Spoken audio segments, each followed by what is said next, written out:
यानी जो तमिल संगमम है, हम कह सकते हैं कि जो दक्षिण का हम द्वार बता रहे हैं काशी को, तो वो सही है क्योंकि दक्षिण के अंदर आपकी स्थिति बहुत अच्छी नहीं है, चाहे वो विधानसभा की बात करें या लोकसभा की। लोकसभा में क्योंकि आपके हिंदी बेल्ट, चाहे उत्तर भारत के जो राज्य हैं वहां ज्यादा पकड़ और वहां सबसे ज्यादा सीटें बीजेपी जीती, करीब 129 सीटें आती हैं दक्षिण भारत में। तो दक्षिण भारत की जो 129 लोकसभा सीटें, यानी आप चाहते हैं कि अगर आपको शानदार जीत दर्ज करनी है तो दक्षिण में भी पकड़ बनानी होगी, और वो एक अच्छा रास्ता है। देखिए, निश्चित रूप से कोई भी सियासी पार्टी ये चाहेगी कि पूरब से उत्तर तक, उत्तर से दक्षिण तक, पूरब से पश्चिम तक, उत्तर से दक्षिण तक उसका प्रभाव रहे। हम भी उस दिशा में काम कर रहे हैं। धीरे धीरे हमने अपना प्रभाव क्षेत्र बढ़ाया है, अलग अलग राज्यों में हम पहुंचे हैं और दक्षिण भारत में भी धीरे धीरे हम अपनी बात रख रहे हैं। लोगों को ये समझ में आ रहा है कि भारतीय जनता पार्टी एक ऐसी पार्टी है जो कहती है वो करती है, जातियों से, धर्मों के बंटवारे से दूर रहती है, देश का विकास कैसे होगा, देश कैसे आगे बढ़ेगा, इस पर चिंतन मनन करती है, इस पर काम करती है। तो मुझे लगता है कि पूरे देश को एक साथ 2047 में अगर हमें हिंदुस्तान को विकसित राष्ट्र में शामिल करना है, विकसित राष्ट्रों की कतार में शामिल करना है, तो पूरे देश को एक साथ भारतीय जनता पार्टी के साथ उठ करके चलना होगा, आगे बढ़ना होगा। उसी दिशा में भारतीय जनता पार्टी काम कर रही है। चलिए आलोक जी, उसी पर आप काम करें। डॉक्टर सुधा मिश्रा जी हमारे साथ, कांग्रेस की प्रवक्ता भी जुड़ गए हैं। डॉक्टर सुधा जी, आपका बहुत बहुत स्वागत है। मैडम, ये चुनावी शंखनाद हो चुका है 2024 का, और वाराणसी से चुनावी शंखनाद है। बीजेपी कह रही है तैयार हैं अब आप। नहीं, बीजेपी तो चुनाव प्रचार में ही सिर्फ लगी रहती है, उसे कहने की जरूरत क्या है, वो तो कर ही रही है जी। काम की अगर आप बात पूछेंगे कि बीजेपी काम कब करती है, प्रश्न तो बड़ा ये होता है ना जी। चुनावी शंखनाद में ही वो 24/7 लगे रहते हैं जी। काम क्या करते हैं और काम कहाँ से हो रहा है, प्रश्न ये बड़ा है जी। सुधा जी, आप गाड़ी ड्राइव कर रही हैं मुझे लग रहा है। नहीं, मैं रुक गई हूँ, आप बताएं। आप कृपया रुक जाएं, क्योंकि ऐसा नहीं हो कि हम कोई कारण बन जाए आपके। चलिए सुधा जी, एक बड़ा सवाल है, लेकिन आपकी तैयारी है जी। आपने भी 5 राज्यों के चुनाव देखे थे। अगर आप वोटों की संख्या पे जाएंगे और परसेंटाइल पे जाएंगे तो हमें भाजपा से 10 लाख ज्यादा वोट मिले हैं और 40% जनसंख्या ये मानती है कि कांग्रेस को आना चाहिए। इन चीजों को कौन भूल सकता है, दरकिनार कर सकता है। आप जीते हम भले ना हो, लेकिन जनता के मन में, जनता की चीजों में मैं मानती हूँ कि बहुमत ही हर चीज की जनादेश को देता है और सरकार बनती है। लेकिन इसी बहुमत ने बहुत जगहों पे, सुकरात से अगर आप गिनना शुरू करिए कि बहुमत ने उनको जहर दिलवाया था, इसका मतलब नहीं बहुमत वहां पे सही था। यहाँ बात हो रही है कि जनता के साथ जनादेश मिलता है और हम एक पार्टी में आते हैं और जीतते हैं, सरकार बनाते हैं।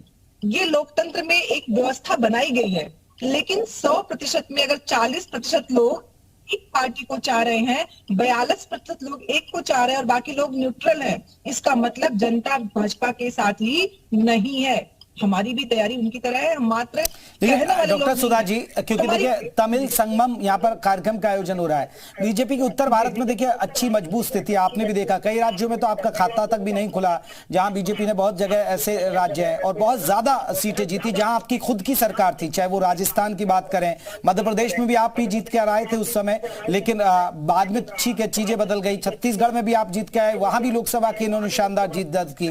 हरियाणा में भी स्थिति वही थी, यूपी में भी ठीक ठाक स्थिति थी। तो आप लोगों के लिए अब तक तो उत्तर भारत, लेकिन ये दक्षिण की तरफ जा रहे हैं अब, और यहां पर आलोक जी कह रहे हैं कि दक्षिण में भी हम शानदार प्रदर्शन करने वाले इस बार।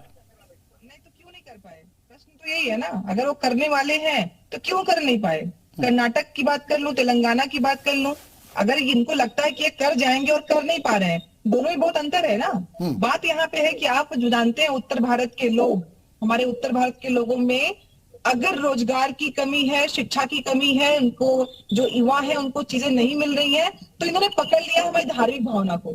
इन्हें लगता है कि धार्मिक भावना से उन्माद फैला के और ये बता के कि ये हो जाएगा, हमारा मंदिर बन गया राम। आलोक जी आपने सुना, आलोक जी सुना, आप मुद्दों से भटकाते हैं, रोजगारी की बात नहीं करते, महंगाई की बात नहीं करते, आप सिर्फ धार्मिक मुद्दे उठा देते हैं। फिर मेरी बात पूरी होने दीजिए, फिर आलोक जी से आप पूछ लीजिएगा। मेन बात यह है ना कि कौन सी बात इस देश के लिए जरूरी है, इस देश के विकास पर आगे बढ़ने के लिए, विश्व गुरु बनने के लिए कौन सी वो चीजें हैं बुनियादी जिसकी वो आज के समाज की जरूरत है, उसकी बात कौन कर रहा है। ठीक है आलोक जी जवाब दीजिए। ठीक है डॉक्टर सुधा, हो गई आपकी बात। आलोक वर्मा,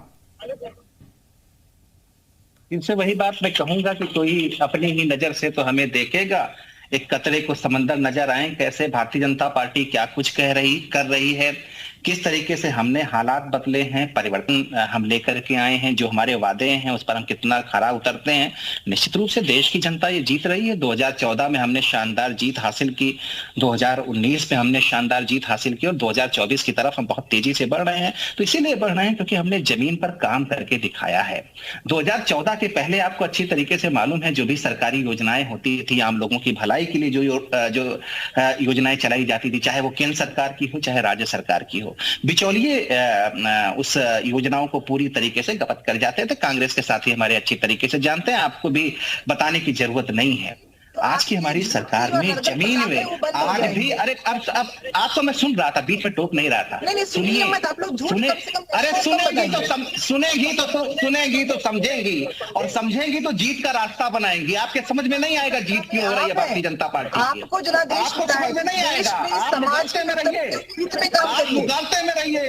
आप सुधा जी, आपको मुगालते में रहना अच्छा। अरे पहले मेरी बात सुन लीजिए, आप टोकेंगी बहस नहीं हो पाएगी। कथनी और करने का इतना अंतर मत। अरे सब्जी मंडी मत बनाइए, बात सुनिए, आपकी बात मैं सुन रहा था ना, जनता की सुन लीजिए ना साहब। अरे इसके ये समझाने के लिए आपको जनता के बीच जाना होगा, ये समझाने के लिए आप जनता के बीच जाइए। आप मध्य प्रदेश में जनता के बीच नहीं गए, आप छत्तीसगढ़ में नहीं गए, हम गए, हमने वहां सीटें जीती हैं।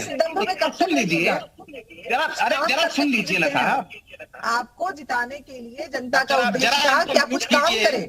अरे सुधा जी को म्यूट कीजिए, यही सदन में भी उनका यही तमाशा है और बाहर भी यही तमाशा है, चिल्को करके राजनीति में आगे। चलिए, मेरे पास वक्त की कमी है। आप यही तकरार, आप देखिए कितनी जनता को कितनी हजम होती है। एक सबसे बड़ी बात है, आप कह रहे हैं योजना है, वो कह रहे हैं कि योजना है ही नहीं कुछ, बेरोजगारी महंगाई मुद्दा, लेकिन क्या रहेगा?